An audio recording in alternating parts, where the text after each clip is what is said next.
سڵاوتانە بێت بێگومان وردە لە وەرزی گەرمای زۆر نزیکتر دەبینەوە هاوڵاتیان وەک هەمیشە ترسی ئەوەیان هەیە ڕەوشی کارەبا لە کاتی گەرمای زۆر خراپ بێت لەگەڵ ئەوەش لە تەمەنی ساڵ و نیوێشی کابینەی نوێمی حکوومەت هێرێمی کوردستان و لە سێکتەرەکانی کارەبادا بۆ بەرهەمهێنان گواستنەوە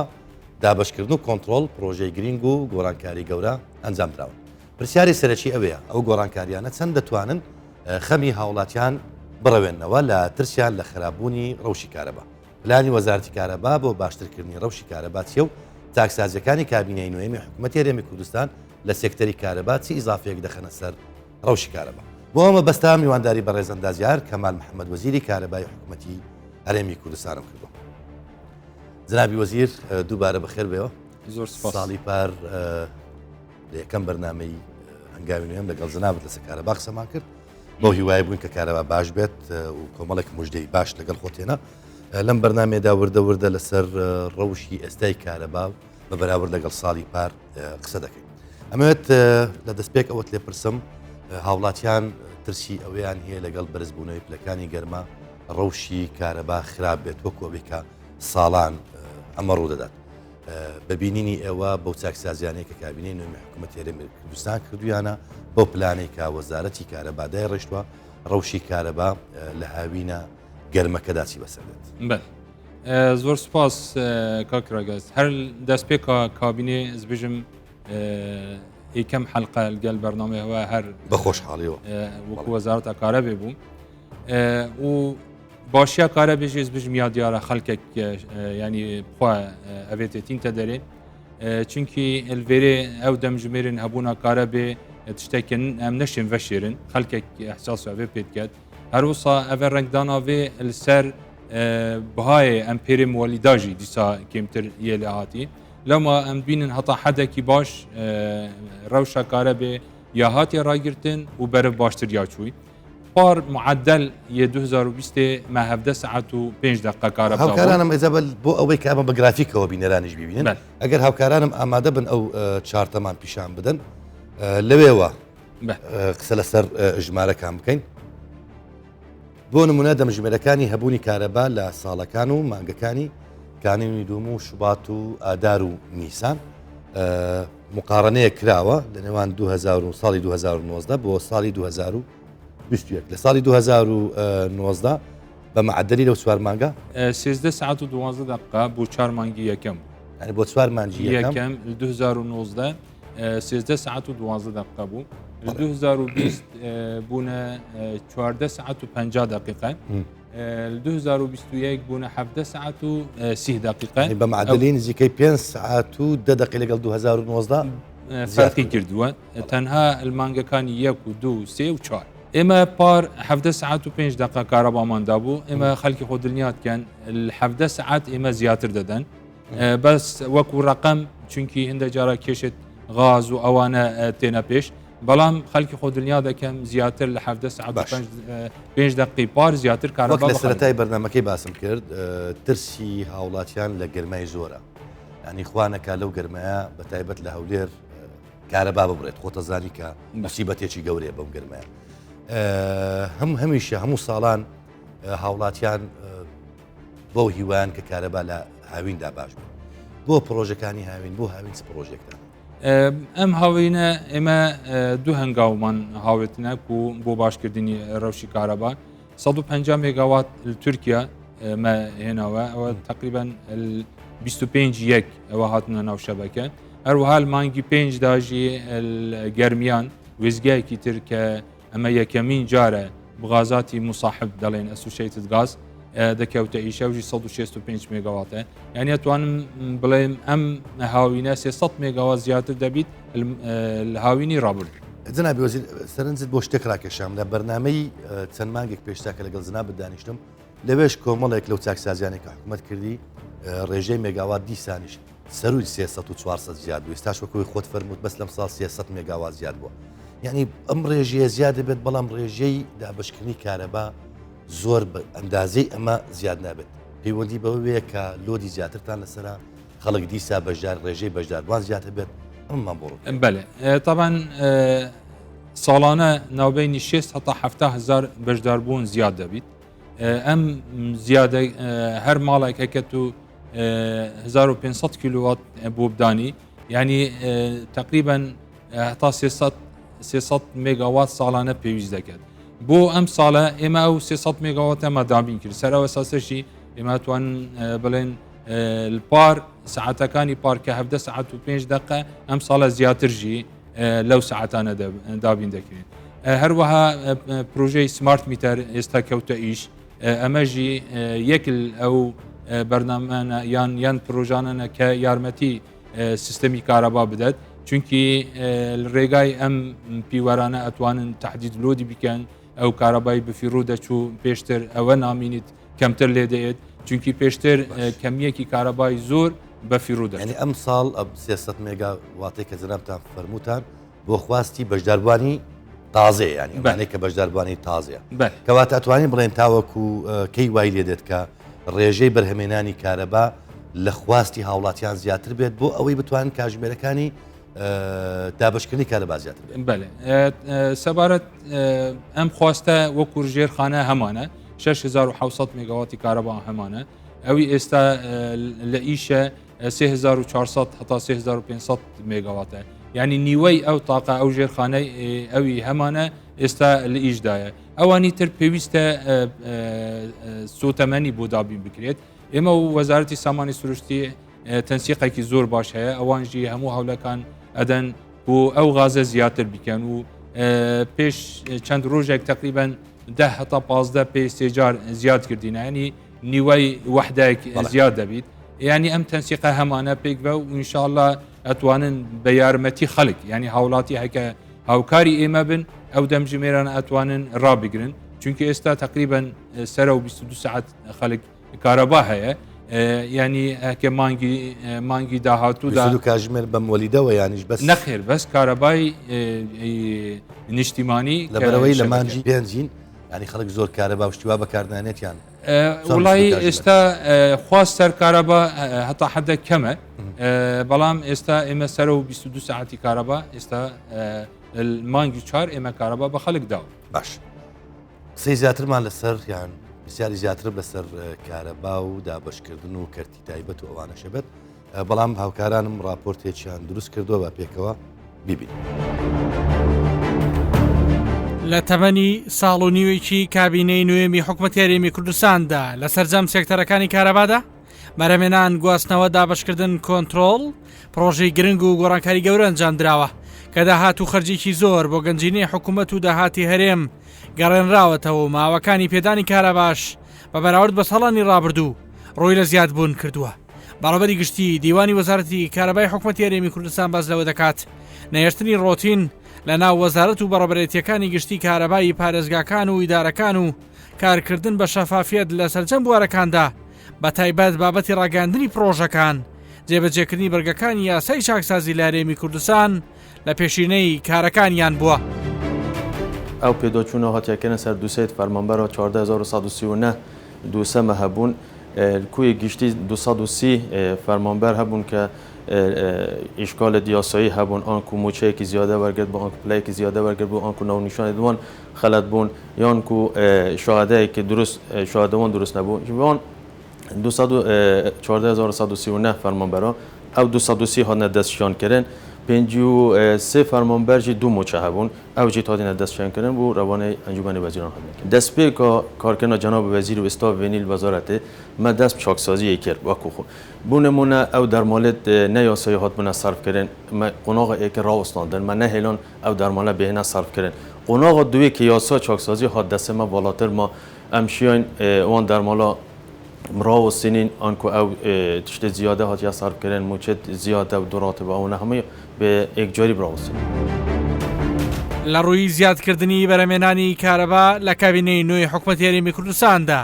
ئەم کارە سەرەکیانە ئاماژەیان پێ دەکەین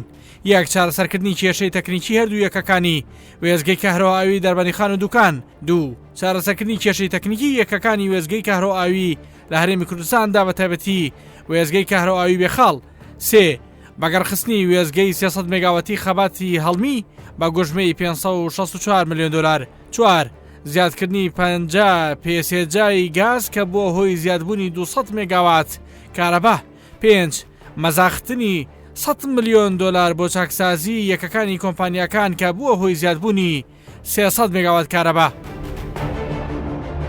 پرۆژەی نوێ کە ئێمە هەمانە ویستگەی 165 مێگاواتی گەرمیانە کە ئەمە هەم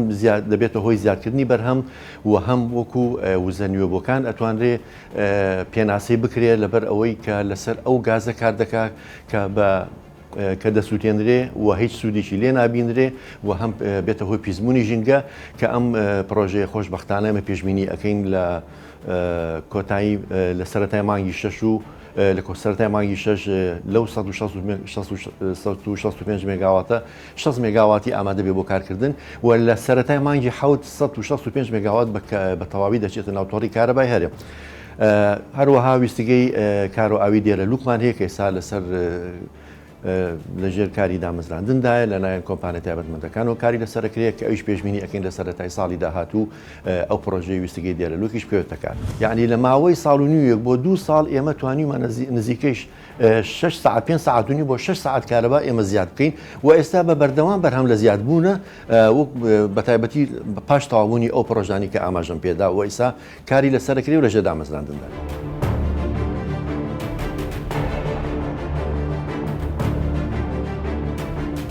لە پلانەکانی حکوومەتی هەرێمی کوردستان و وزارەتی کارەبا لە کابینەی نۆ دانانی ویزگەی بەرهەمهێنانی کارەبا گەرمیانە لە حەسیرە کە لە بە غازی سروشتی کێڵگەی نەوتی حەسیرە کار دەکا. ئەم پرۆژەیە لە 90 کارەکانی تەواو بووە. ئێستا سەرقاڵی بەستنین بە تۆڕی نیشتیمانی سەوسیلوی تۆڕی نیشتیمانی هەرێمی کوردستانەوە. وعد وایە لە ناوڕاستی ئەم مانگە ئەم ویزگەیە دەست بکا بە بەرهەمهێنانی کارەبا لە سنووری گەرمیان بە ئیشپێکردنی ئەم ویزگەیە ئێمە لە کەمی ڤۆڵتیەی سنوورەکە ڕزگارمانەوە لە هەمان کاتیشا حسەی کارەبامان زیاد ئەگا لە هەمان کاتشا سوود لەو غازەی کە ئەسووتێت وەرئەگرین و کێشە و گرفتی تەکنیکی لەم سنوورە چارەسەرەکە. ژمارەیەک پرۆژەی گرنگ لە کابینەی نوێمی حکوومەتی هەرێمی کوردستان لە بواری دابەشکردنی کارەبا ئەنجام دراون. لەو پرۆژانە بۆ پارێزگای هەولێر ژماری پرۆژەکان 186 پرۆژە بوون. گوژمەی پرۆژەکان بە ملیار دینار بریتی بووە لە 90 ملیار و 63 ملیۆن دینار. لە پارێزگای سلێمانیدا کۆمەڵێک پرۆژە ئەنجام دراون. ژماری پرۆژە 178 پرۆژە بووە 24 ملیار و 4 ملیۆن دیناری بۆ تەرخان کراوە. لە دهۆکیش بە هەمان شێوەی هەولێر و سلێمانی کۆمەڵێک پرۆژەی گرنگ لە دابەشکردنی کارەبا ئەنجام دراون. ژمارەی پرۆژەکان 79 پرۆژە بوون 10 ملیار و 3 ملیۆن دیناری بۆ تەرخان کراوە. لە ئیدارەی گەرمیانیشدا پرۆژەی دابەشکردنی کارەبا هەبووە 26 پرۆژە ئەنجام دراون بە گوژمەی زیاتر لە 2 ملیار دینار. یەکێکی دیکە لە کارەکانی وەزارەتی کارەبا هەموارکردنی یاسای وەزارەتی کارەبا ژمارە 5 ساڵی 2006 بوو کە بگونجێ لەگەڵ سیستەمی یاسای کارەبای هەرێم. ئەمە بە پەسەندکردنی ئەنجومەنی وەزیران لە کۆبوونەوەی ژمارە 52 لە 24 دوای 2021 ڕەوانەی پەرلەمان کراوە بۆ پەسەندکردن و دەنگدان لەسەری. کاک کەمال لەو راپۆرتە بنکۆڵکاریە بینیمان کە ژمارەیەکی زۆر پرۆژەی بۆ بەرهێنانی کارەبای تێدایە و کۆمەڵێک پرۆژە بۆ زیادکردنی باڵێن کارەبا بە شێوەیەکی گشتی لە ڕووی تەکنیکیەوە. ئەم پرۆژانە ئەمەوێت لێت پرسم تا چەند شەفافن لە ڕاگەیاندنی ئەم پرۆژانە. ئەم پرۆژانە بێکومان دەبێت کۆمپانیا بێ بیکات کارتی تایبەت بیکات بەم ئالیەت و میکانیزمی ئێوە بۆ پێدانی ئەم پرۆژانە و ڕاگەیاندنی چۆنە زۆر تا چەند شەفافن. طبعا بۆ پرۆژە مە سێ لژنێت هەین لژنا فتح لژنا تحلیل و لژنا تانە. إعلان مباشرة يعني هر إيكيبشيت بجدار بيت تندرد مدى ونكيمتر إش 15 شركات مشاركة يعني قال جهاتا 23 أو 22 أو 20 شركات جي بجدار بن أدفا تندرادا منافسة قال باش تتكرن دوف أو مواصفات تندري دا تنكرن هكا كشيء جي هبو كل لجنة فتحي تنيفت كت تحليل وقت حالة جي بيت ما لجنة كدي ترجع هي تانا و هر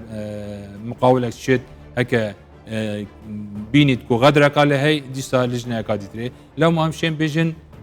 باور بك صد الصديع الشين بجمته شفافيات خۆتان ئەزانن ینی کاتێک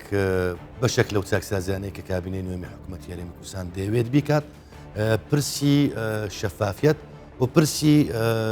کوالێتی باشە لەم زۆرە پرۆژانە خۆتان ئەزان ئەم پرۆژانە کاتێککە بدرێتە خەڵکێکی باش ناخوا نەخواستە نەتیجێشی خراپی دەبێت لەسەر ڕۆتین ئەمەوێت لێت بپرسم تا چەند ئێوە ڕۆتینتان لە وەزارەتی کارەبا لە بەڕێوەبەرایەتەکان لە ئیدارەکان لەو شوێنێکە پەیوەستە بە کاروباری هاوڵاتیان ڕۆتین زاڵ بوون بە سەیر و کەم سەبارەت چارەسەرکردنا بابەتی ڕۆتینێ ینی باوەڕ بکە ئەف مقاولێت کوشول گەلمەتکەن چونکی ڕنگداناوێ پتر دەفوان ئانژی ئەف هاوڵاتی سەردانێتکەن باوەڕ بکە ئەشین بژم ئێک مقاول سلفاوی نابیتە سێ ڕۆژ تنی إجراءات التدقيق وأفيديترينا بريني كاتشبي بهيفا جيرود بون بس أف روتينا الوزارة جالك وجالك كيمتل لها صندوق كان دروس كردو بوي خلقك يعني خلال حفتي دا درباس نابي مقاولك هاولاتيك يكك جلي وغازاندي لوزارتك لسر دستي روتين شتكتان هي بيودي اتصالتان هبت بله ابخو وكو هر مدير عامك جدر رجازيات نابي شولة هاولاتي الدف جيروبي او جيبوشي عندك شولات فنية تدقيق تناكر عندك حسابات نباتنا بس هر مقاولك بيت حفتي دا زيادتر يعني كيشاوي الوزارة تتا چارا سركين هر وصا ما بريكا فايبري واتسابي جروب تاين وارقام تاين سكالا يعني سكالا دكو مترجمات بكيناين كو دو مديرين سرب نفسينغها ما متابعة وات كان هر كيشاكا هبيجي اوا دوفتونت كانوا تينا چارا سركين هاولاتيك لا زاخو ديوت گلەی هەیە لە یەکێک لە بەڕێوەبەرایەتەکانی دابشکردنی کارەبا بە نمونە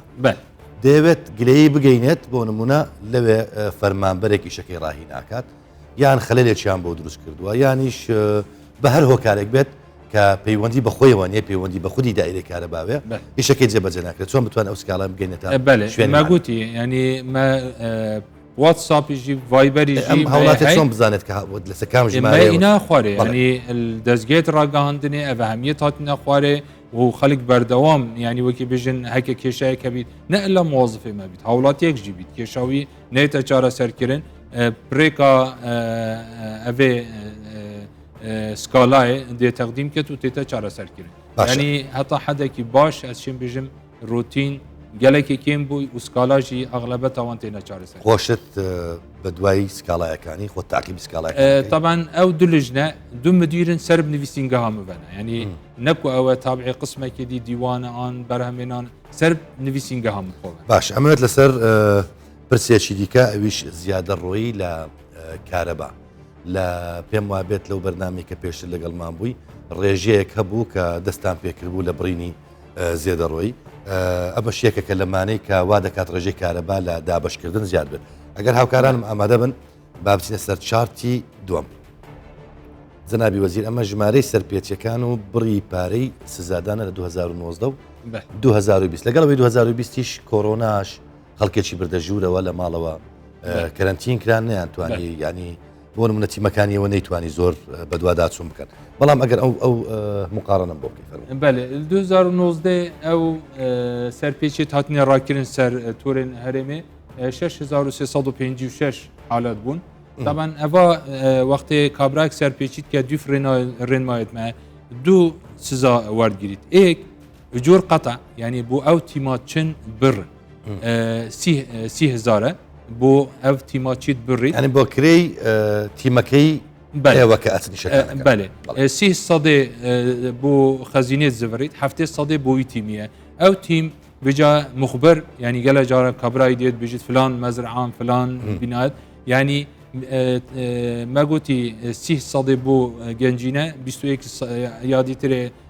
7 بو افي تيمية يعني هيك سي تو دابش كي نه 21 تكفيت او 21 بو مخبريه بو سايقيه بو او تيماتشوي چونكي انا مرجع مشيان فرمانبري وزاره بن نخير او مخبر نشرته يعني نشرت مخبر كابراي كي ديتريبيت برامبري في ام تشتكي دني دا تشجيع بو هاريكارياتي من مبكر اما بري سزا دان او اجور قطع او ما قوتي يدي تري دي ان او جهه سر بيچي كريا 2 سالا دي سر حساب كر يعني كان چند كهرباء هاتيا دزين كريا 2 سالا سر حساب كان لو ما كان تماشا كان يسزادان مليار بويا وكسرك يدي تري 2.9 مليار بوينه يعني سرجم قربت 4 مليار سر بيچي كات يك مال الشراكه شابت ام كهرباء 2 سالا كريا 2 سال بله 6356 كس ل 2009 طبعا امام الرجاء طوابكني يعني هم يان كلاب لا خير امريكا كشفوا اويت كشفوا 2020 طبعا مع حمله مزيدات تركيا هر چند وكي بيجن دو قيران تندرستي جي ويت دارایش جبون بس 10477 حالات ديتري هاتنا راكرن اوا سزايوان 431 مليون اجور قطعا يدي ترجي مليارك و727 مليون خملاندنا 2 سالا يعني سرجمي و امشين بيجن يسزا والقال خملاندنا 2 سالا نيزكي 4 مليار اوا بو لم 3 مليار طبعا بيقومان امريكا اتسيتو خزاني دولت بري باري خملاندنكا 2 مليار او هندا يعني نيزكي 3 مليار او داهات بو وزارة بتني بس زادان 3 صدي بو جنجينه باش اگر هاوکارانم چارتی دوممان بدەنێ کە تایبەتە بە دانانی پێوەری زیرەک یەکێک لەو ئیشانەی کە کابینەی نوێمی حکوومەتی هەرێمی کوردستان وەزارەتی ئێوە زۆر تەرکیستان خستە سەرێ مەسلەی پێوەری زیرەک بوو چکە پێتان وابوو کە پێوەری زیرەک وا دەکات کە ڕێژەی دابشکردنی کارەبا و دەستکردن بە کارەبا تا ئاستەشی زۆر باش بڕوات و سەرپێچی نەمێنن بۆ ئەمە بۆ هەولێر و سلێمانی و دهۆک و گەرمیان تاوەکوی ئێستا بە پێی ئەو ئامارەی لە بەردەستەیمەدایە نزیکەی 33% فەرمو ئەگەر جنابتە لەسەر پێوەری طبعا ئەم داتانە هەفتیانە گۆڕانکاری بسەرداتێن ینی بۆ هەتا پێنجشەمبێ بووینە 619,800 ینی ئەوە زیاتر لە هاتوونە هەر جێگایەک مە میتەر پیوەری زیرەک دانایە دزیل سەر کارەبا نامینی چونکی بۆچی میتەر دەکەوتە سەر عمودیژی کێبل لەوێ دێتە ناو ماڵ ینی هەکەیەوەی چۆن دەکرێت ئەوە ریمۆت کنترۆلە ینی کۆمپیوتەرایزە ینی ئێمە المەرکز سایتەرە قیرعات وەرگرن و هەر بوو معلومات ئەم مانگی 4 زیاتر 250,000 پسۆلەژیمان پێدەرکردینە و بۆ مانگی 5 ینی ئێمە تاوەقعی 400,000 پسۆلە پێدەرەچن يتر بيوس ناكد عداد بشتا مالا بيوس ناكد رقم غلط واوانا بيت عداد تنها بسهوله بو مالا دبت كو باري خوبي ما اگر دو بسيار نسر او بابته بيدا بيت بلام اگر اما الشيب كينوت بيقومان امان تاوكو مانجي سي يعني تاوكو نوروزا اگر تماشي بكين هولير 610,000 617 کەس ژمارەی بەشداربووانی ئیستا ئەگەر خۆتان زیاتر بله طبعا ئەو کۆلۆمی ڕقەمیەک ئەوە کانێ چەند هەر پارێزگایەکی چەند بەشداربووان هەنە هەولێر 619,800 سولێمانیە 624 و 123 دووک 366 و 376 گەرمیان 73,648 طبعا ئێستا گۆڕانکاری بسەردا هاتوونە چونکی ڕۆژانە ئەوە زیاد بن بەڵام ئەوی هەتا 1.5 مليون و 600 و تقریبا 83,000 مشترك ئێستامان هەنە ئەو پیوەرانەی هاتنە بەستن 619,000 هەتا ئەم پێنجشەمبی ڕابردوو هاتوونە بەستن ینی تقریبا 39% سیستەمی مەکەوتیە ئیش ئەم پێوەرە زیرەکانە هەمیشە یەک لەو ترسانەی کە خەڵک ڕەنگەهی بێت ترسیان وەزارەتەکە ئێوەش ڕەنگەهی بێت حکومەتش پێویستە هی بێت ترسی هاکردنی ڕقەمەکانە مادام هەر شتێک بۆ نیتۆڕێک لە بەرامبەریدا هەڕەشەیەکی گەورەیە کە هەڕەشەی هاکەرەکان هەڕەشەی تێکشکاندنی ژمارەکان و چونەناو ئەو زۆرە سیستەمەیە ئەمەتان چۆن پاراستوە لای وڵی وەکو سیستەم وەکو میتەر EDMI یابانیە ینی باشترین نەوعەتی میتەر و ئەوانە بۆ بابەتی سوفتوێر و ئەو ئندرایە ئەسپانی کە شیرێکەیە کە عملاقە لەو مەجالە هەروەها مەتەنسیق لەگەل فەرمانگەی IT کاکیواوان تەنسیقێکی باشمان هەیە فەرمانگەی- وابزانم لێرە هەتا حدێک ئێمە کنتترۆلی ئەو شتانە کرد تەکنەلۆژیا و زانیاری لە بەرنمەیەک لە بەرنمەکان بەرپرسی دەستەکە لێرە مەوجود بوو هەمیش ئەوش تەرکیز لەسەرەوە دەکرد کە ئەم شوێنانی کە بە لە بەرامبەردا بە ئەلکترۆنکردنی حکوومەت ئەوان خەمی ئەویان هەبوو کە چۆن دەتوان ڕێگری لە سیستەمی تێکشکاندنی پاسۆرد و یان ئەو کێشە گرفتانە هەبوو کە لە ناو سوفتوێر و ئەوانە هەبوو بەێ وجە هەر سەروی ئەساسی ئێمە سێڤەری خۆمان بردینە ناو لای فەرمانگەی کاکیواوان بیسەبیل ئەوان زیاتر شارەزایی تێدانە بابەتی هاکردن و ئەوانە شارەزایکی باشە باش ئەچینە سەر پرسێکی دیکە کە دەنگدانەوێکی زۆری لە نێو هاوڵاتیان بە دوای خۆی هێنا پرسی کارەبا پێدان بە کەرتی تایبەت بەچگەشت بەێ طبعا ئەم بابەتە مانگی پێنج ئەنجومەنی وەزیران ڕازی بوون سەر ئەم پێشنیاری وەزارەت کردبوو مانجی پێنجی 2020 بەێ ساڵێکی ڕێک بەردەست بەێ سێزدەی 2020 ئێمە ڕێککەوتنێکی مذەکرە تەفاهم گەل مستەسمەرەکانی ئەوی کارەبا پێمان دەدەن کار و ماس و قەیوان و فۆکسی ئەنێرجی و ئەوانەمان کرد کە ئەوان بێن بەشدار بن لەمە دوو شریکە لەوان سەحب بووینە سێ ماینە ئەو تەندەرانە ئێمە یەکی سێ تەندەرمان وەرگرتن تەحلیلێکی فەنی چونکی ئیشێکی ئاسان نەبووە تەحلیلی فەنی تەواو بوو پێش دوو هەفتەیە تەحلیلی مالی و ئەوانەژی تقریبان یەکلابوونە بەیانی آخر کۆبوونەوەیە کە هەموو مدیر عامی شارەکان و مدیر عامی ناو وەزارەت و ئەمن خۆ و جەنابی بریکاری وەزارەت ئێمە تەقریری خۆمان بەرز دەکەن تەوسیاتی خۆمان بەرز دەکەن بۆ ئەنجومەن لازم موافقەی وانجی سەرابیت چونکی پرۆژایەکی ینی یەکەمین جارە تێتەکردن و لازم مادەم ڕازیبوونی ئەنجومەن سەرە لازم ئاگداری وانژی هەبیت ئەوانژی بەشدار بن گەلمە ئێمە تەوەقع دەکەن بۆ مانگی 6 ئەوە پشتەواری جێبەجێ کرد ئەوەندەی بیرەوەریم ڕێم پێ بدا لەو ئەلخەیەکە لە بەرنامەی هەنگاوی نوێم جنابتان بەشدار بوون باسی ئەوتان کرد کە ڕێژەی 70% فەرمانبەرانی وەزارەتی کارەبا موچەکانە دەستێتە سەر کەرتی تایبەت ئەمە وەکو خۆی ماوە ئەم طبعا نەڕێژە ینی 70% فەرمانبەرانی وەزارەت 70% ستافی پێویست بڵێ چونکیکە کومپانیەژی هەر ستافی وەزارەت هەموو بردن ئەو کاتە معناوی هیچ نەکردن بەڵام ئێمە هەکە بێژن هەولێر پێویستی 2000 ستافە 2070 لەوان ینی 1400 ستافی خۆماندن ینی ئەو ڕێژە دەچنە لایوان نفسی موچە و نفسی موچە و امتیازات و تەقاعد و ئەوانە و مانگانە موچەی خۆ دەوەرگرن ئەوە یەک دوو هەتا ئێمە ژمارەیەکی زۆر عقد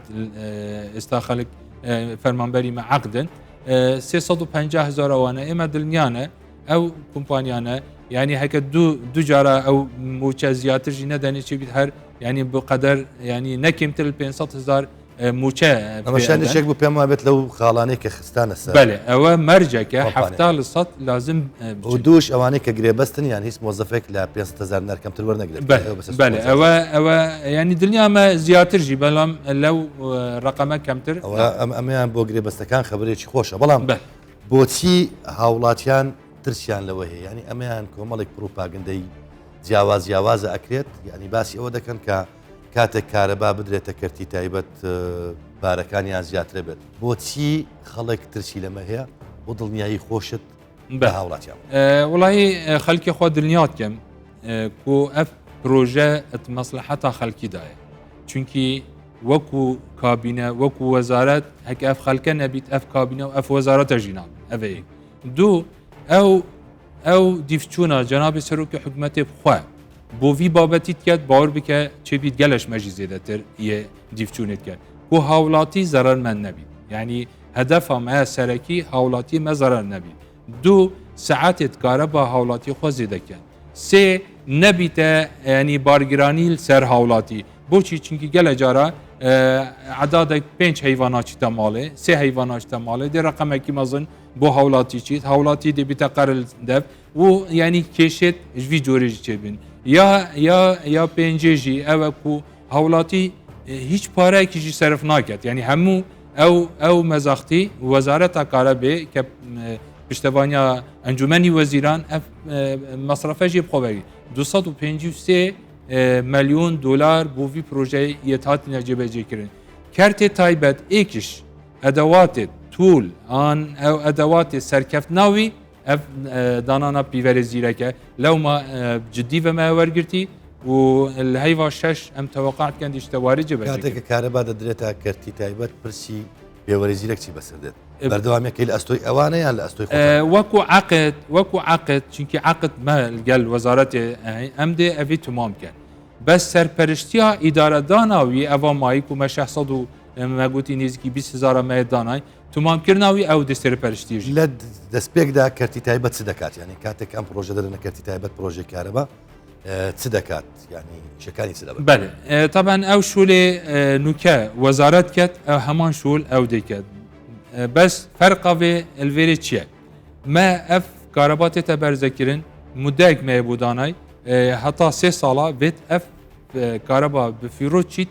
بۆ حکومەتی بوومە بزڤرتەبە وەک حکومەت ینی معنای بۆ هاوڵاتی بزڤرتەبە ئەوانژی پلانێت خۆی دانای فرقێت خۆ زێدەتر لێ بکەن هەندێک چاکسازیان نافتورێدا بکەن هەندێک فیدەرێت زوی ینی تازە دەربێخن ئەvێت تەجاوزکردین بێنە ڕاکردن طبعا تەنسیق گەل وەزارەت ینی وەزارەت سەرپەرشتیاوان کرد ینی ئەف کارەبا تێتە بەرزەکردن مەگوتی 44 سەدەی 2019 هاتە بەرزەکردن هەدەفەمە ئەوە ئەم گەهنە هەتا 12 سەدەی ینی 44 12 جێب بە ئەوە تقریبا 32 سەدەی ئەو کارە وەختی بزڤرتەوە باور بکە ئەف پارێ بدێت بێتە مەزەختن بۆ وا کۆمپانیا تەجاوزش 25 منفعەتی هەردوو لاتان چیە کاکەمال بە ینی پرسیارەکە وا لێ بکەین منفعەت چییە بۆ نمونە ئەوان چ قازانجێکەکەن و ینی وەزارەتی ئێوە و هاوڵاتیانیش قازانجێک بله وەزارەت ئەمە ئێک ئەو کارەبا مەگوتی 44 سەدێ کارە فیرۆ دەبێت عالمی ئەوە دێ دوی ستاندەرێت عالمی طبعا ئەف کەمیە وەختی ئەس بژم 12 سەدێ يعني اف رقم وقت تكليفه لسر حكمته اجار مزن افيك دو اف كهرباء وقت الزفري ساعات كهرباء بو هولاتي دي باشت اللي سي وقت ساعات كهرباء زيادة اللي هاتن تكليفه امبيري مولديجي سر هولاتي دي كيمت اللي چار بنفيت عداد بشنا مالا وكي بيجن درجه بخطيت وحتى فكت المال والمالينه اف سيستم بخوا دەستەمی کارت وەکو ئەوەی کە لە زۆر شوێنان بە تایبەت لەو قەریانێکە شوێنی شەزیە بوون دروست کراوە نەخێر ئەvە کارت نابیت بەس ئەم شێن کەنە کارتجی بەس ینی پریپیجی پۆست پیجی هەردوو ئۆپشنێ تێداین بەس نوکە دێ پۆست پیت بیت بەس ئەو بەشدار بۆیە ئەوێ بۆ پارێت خۆ بۆ چەند هەیوانەدا و تعاملەکە خۆش نەکرد ئەوێ گاوێ ئەم تەنها ئێعازەکە ئەف میتەرە پۆست پیت دەبیتە پریپیت ئەو مەجبور ئەوێ گاوێ کە بێتە پریپیت چی بدێت ینی بەس تەنها وەلدەی کارەبای دەمێنێت نەکە بۆ پریپیت ئەو مەجبورە بچیت بخوا کەمیاکە کارە بدێ کەڕیت بۆ پریپیت یعنی کارەبای نامێنێت ینی قەتع دەبێت لەسەری نەخێر ئەف سیستەمە کارە بێ قەتع ناکات بەس دەکەم کرد تقریبا طبعا ئەو دیف ئەو کەمیە ئەم بدانن تقریبا 5 ئەمپێرەکەم دەهێلن چونکی چبیت ئەوێ عایلێ نساخە بن چبیت تەڵەبەیەتین چبیت ئەوێتین بەس 5 ئەمپێرە ئیدارا وێ عایلێ 5 ئەمپێرە نایەتەکردن چونکی نەگیزەر شدەتە شولی نەسپلێتە نە ئەوە مەجبورە دێ زڤریت دایرێ بەس داخوازە مەشوی خەلکی ئەوە و نەهێ نەگەنە ینی ئەوێ ڕادیو و ڕفتارە گەل بێتەکە زۆر باشە هاوکارانم راپۆرتێکی دیکەیان دروست کردووە تێیدا پرۆژەکانی سەرەتای دەست بەکاربوونی ئێوە لە کابینی نوێی حکوومەتی هەرێمی کوردستان تاوەکو ئێستا کۆمەڵێک لەم پرۆژانەی باس کردو بۆی غەدرتان لێ نەکرێەوە پرۆژانەش خەڵک بیبێنە بزانستان کردو پێکەوە ئەم راپۆرتە بین لە سێکتەری گواستنەوەی کارەبادا کۆمەڵی کاری گەورە لە کابینەی نوێی حکوومەتی هەرێمی کوردستان ئەنجامدران بە پێی پارێزگاکان ئاماژە بە چەند کارێک دەکەین لە پارێزگای هەولێر یەک دامەزراندنی 16 کیلومتر هێڵی 132 کەیفی 4 قورنا سۆران و گۆڕینی 37 کیلومتر تەلی 132 کەیفی لە نێوان وێزگەکانی شەقلاوە سۆران بە گوژمەی 6.7 میلیۆن دلار دوو دامەزراندنی 5 کیلومتر هێڵی 132 کەیفی بۆ وێزگەی کەس نەزان بە گوژمەی 605 میلیۆن دینار سێ 35 کیلومتر هێڵی 33 KV لە نێوان وێزگەکانی ڕێزان شێروان مەزن مێرگەسۆر بارزان بە گوژمەی 11.4 میلیۆن دلار ئەنجامدانی 14 پرۆژەی دیکەی گرنگ لە پارێزگای هەولێر. لە پارێزگای سلێمانیدا یەک دامەزراندنی هێڵی 132 KV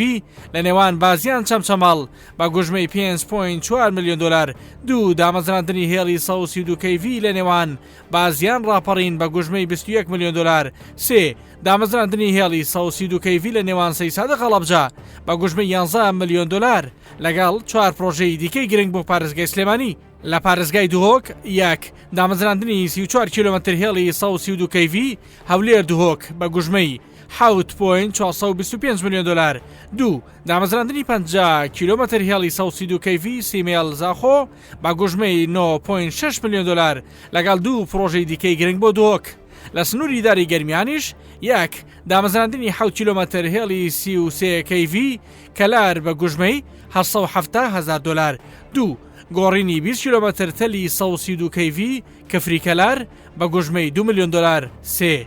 کڕینی وێزگەی گەڕۆک بۆ دەڤەری ساڵح ئاغا بە گوژمەی 1.225 ملیار دینار.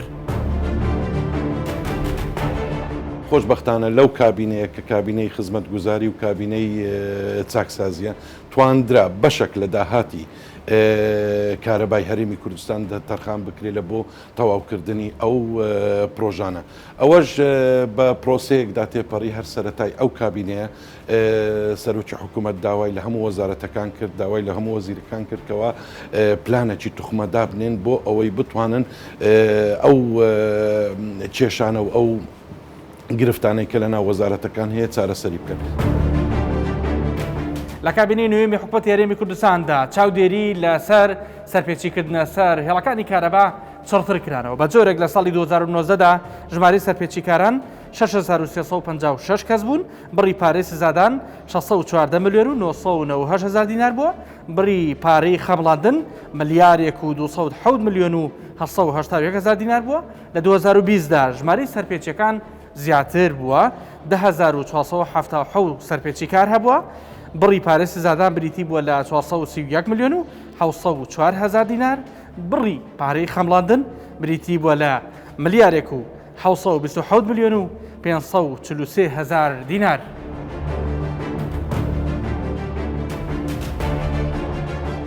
لە ئێستادا کارەکانی وێزگەی باداوای نوێ سەتانواتی کارەکانی تەواو بووە و ئێستاش کاری تێدەگرێت لە ماوەیەکی نزیکدا بۆ مانگی کوتای مانگی 6 ئینشاءالله پرۆژەکە دەکەوێتە کار و دەکەوێتە خزمەت هاوڵاتیانی خۆشەویست. ئەم پرۆژە بێگومان گرنگیەکی زۆری هەیە بە تەوابوونی ئەم پرۆژەیە تەواوی ئەو لەودە زۆرەی لەسەر کارەبا بە تایبەتی لە ناوچەی ڕۆژهەڵاتی هەولێر دەتوانین بڵێن کەمی دەکاتەوە و دەبێتە هۆی لاوبردنی ئەو بارزۆریەی کارەبا لەسەر گەڕەکەەکانی ئەم ناوچەی شاری هەولێر. گرنگترین ئەو پرۆژانەی پێشنیاز کراوە لە کابینەی نوێی حکوومەتی هەرێمی کوردستان ئەنجام بدرێت بۆ باشترکردنی ڕەوشی کارەبا لە هەرێم ئەمانن: یەک گەیاندنی بۆری گازی سروشتی بۆ وێزگەی بەرهەمهێنانی کارەبای دۆک، دوو تەواوکردنی تۆڕەکانی 400 کیلۆڤۆڵت لە نێوان پارێزگاکانی هەرێمی کوردستان، سێ دامەزراندنی سیستەمی کۆنتڕۆڵی ناوەندی سکادا بۆ هەرێمی کوردستان، چوار تاوکردنی وێزگەکان و هێڵەکانی قۆناغی حەود لە هەرێمی کوردستاندا، پێنج تاوکردنی دانانی پرۆژەی پێوەری زیرەک بۆ هەرێمی کوردستان، شەش پێدانی شای سادارایەکانی بەڵێندەرانی ساڵانی ڕابردوو کە تەواو بوون. لەم کابینەیە سەرەتا هەوڵدراوە دادپەروە لە دابەشکردنی کارەبا پەیڕەو بکرێت و ئەو شوێنەی کارەبایان پێ نەگەیشتەوە یان ئەو پرۆژانێک کە پێشتر پلانیان لە بۆ دانراوە تەواو نەکراوە تەواو بکرێن و ئەو پرۆژانە بەشی هەرە زۆریان لەسەر بودجەی داهات تەواو کراون کەوا خۆشبەختانە لەلایەن سەرۆکایەتی ئەنجومەنی وەزیران 108 کۆی داهاتی کارەبا گەڕاوەتەوە بۆ وەزارەتی کارەبا بەسی تەواوکردنی ئەم پرۆژانە. لەبەر ئەوەی هاوینی ئەم ساڵ بە سەراحەت هەموو خەڵک دەزانی ساڵێکی وشکە ساڵیە، پێشبینی دەکرێت ساڵێکی گەرم بێ، ساڵێک بێ لەوانەیە لە زۆر شوێن کێشەی کەم ئاوی دروست بێ. ئەمن وەکو شخصی تەوەقع دەکەم لە 17 ساعت کارەبا بدرێ بە هاوڵات. هەرچی سەبارەت بە دانانی پێوەری زیرەکی کارەبایەت هەمساتە لە کۆی 1,674,764 بەشدار بووی کارەبا و هاوبەشی کارەبا نزیکەی 547,800 پێوەری زیرەک بەستراوە کە دەکاتە لە 132.7 کۆی پرۆژەی بەستنی پێوەری زیرەک.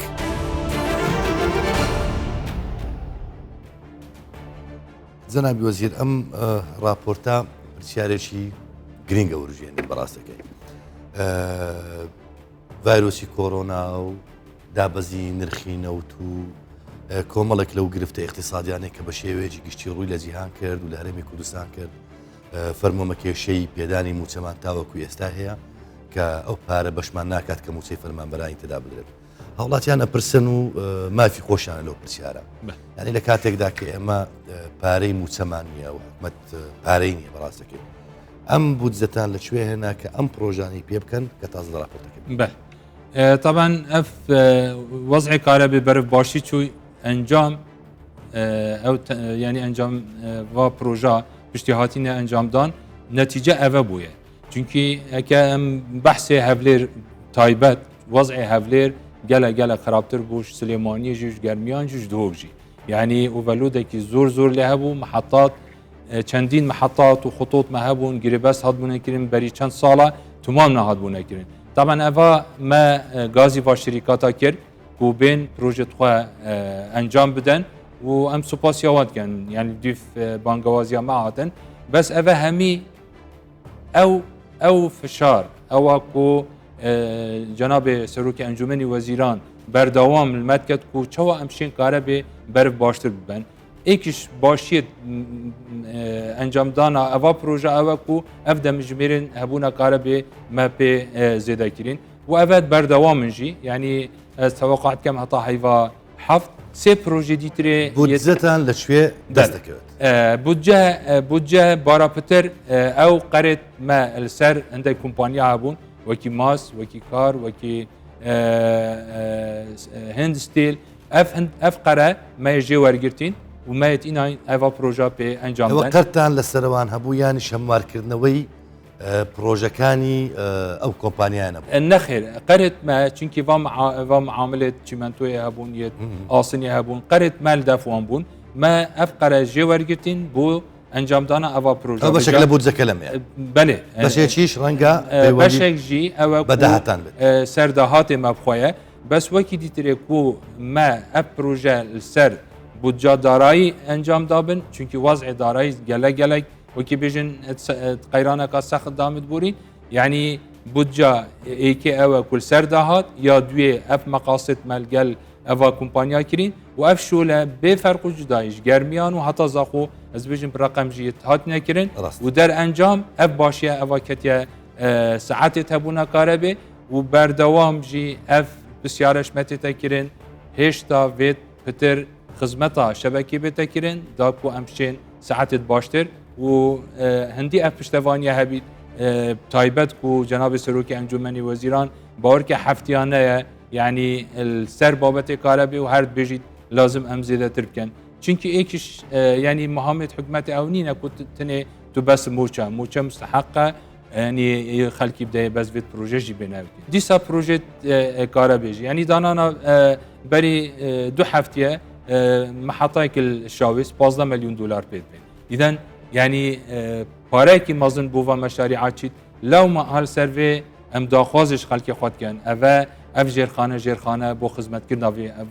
xelkiye ku ew jî harîkar bin gelme gel planê me da em şên piter xizmeta wan bikin. هەموارکردنەوەی گرێبەستی کۆمپانیایەکان چ قازانجێک و منفعەتەکی بۆ وەزارەتی کارەبا براستی yani êkiş şolê ku gelek em şanazî pê dikin ew hemwarkirinê va girêbesta bûne. Yani el 2019 el 2018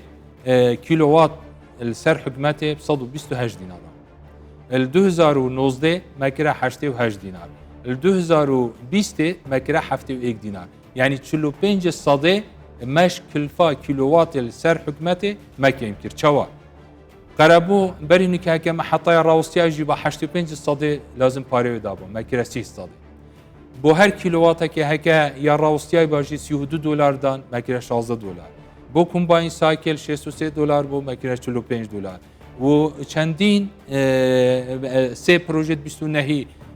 گربست وان ما نینه کرن حتی او قرار سر ما تقریبا 47 میلیون دلار بون الما خوش بون یعنی و انجاما مشیا 128 دینار بو کیلووات بین 71 دینار هەموو ئەمانەش لە میانەی چاکسازی ینی ئەم کۆمپانیانە کاتێک ئەم گرێبەستانە هەموار دەکرێنەوە ئیشەکانی خۆشان وەکو جاران دەکەن هر وکی جاران و هم سوپاسیوان کن قازان شکل هم یعنی طبعا اكيد قازان جوان يتدا ماجي بس بري كابتر بويا يعني ما بستم اما غدريان لێ نەکراوە و بوا تەماشا بکەن کە غدريان لێ دەکرێت نخير أبا ما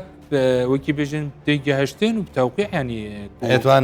يعني قريباست يا هاتي همار كرم هر دو طرفا يعني نكو تنه ما وكو وزارة ما كريا نخير بريكابتن ما بعد كري ئەم ڕێژەیە لە هەموارکردنەوەی گرێبەستەکانی کۆمپانیەکان کە وەکو خۆت فرمووت لە 128ەوە دەگاتە نزیکی 75 دیسانیش ئیزافەیەکی زۆر باشە بۆ خەزانەی دەوڵەت بەڵام لەگەڵ ئەوەش ئەم بڕە پارەی کە دەمێنێتەوە قازانجی لێ دەکەن یانیش ئەم پارەی کە کاتی خۆی بەتەما بوون سەرفی بکەنی ساسەرفی ناکەن نخير بۆ پرۆژەکان استفادی ناکەن نخير بس يعني هيك ام بحثي 2018 بكن تقريبا 838 مليون ما يصرف كري بو 2600 چند ميجاوات ال 2020 بونا 3400 وچند ميجاوات ما 771 مليون نمعنى اف باري ماي ام دكنا مشاريع نخير بس وقت يعني بو بارسفيكيك لسر وزارة دارایی او دشت وقاوه پتر خدمتا هولاتي كت وك موچه وكو بروژه يعني همي كابينه استفاده جيت كن وزارة الكهرباء بتني ئەم ڕەنگە پرسیارم دیسانیش مابێت بەڵام کاتی بەرنامەکە ڕێگەمان پێنادات ئەندازیار کەمال محەممەد وەزیری کارەبای حکوومەتی هەرێمی کوردستان زۆر سپاسکە لەگەڵ مام سپاس بۆ ئەوە و دەستخۆشی هەوت کەم و هەمی گاوا کار و چالاکیت هەموو کابینە تینە پێش و تایبەت وەزارەتە کارەبێ دەستخۆش سپاس بۆ ئێوەش کە بینەرمان تاجدار هەرشە.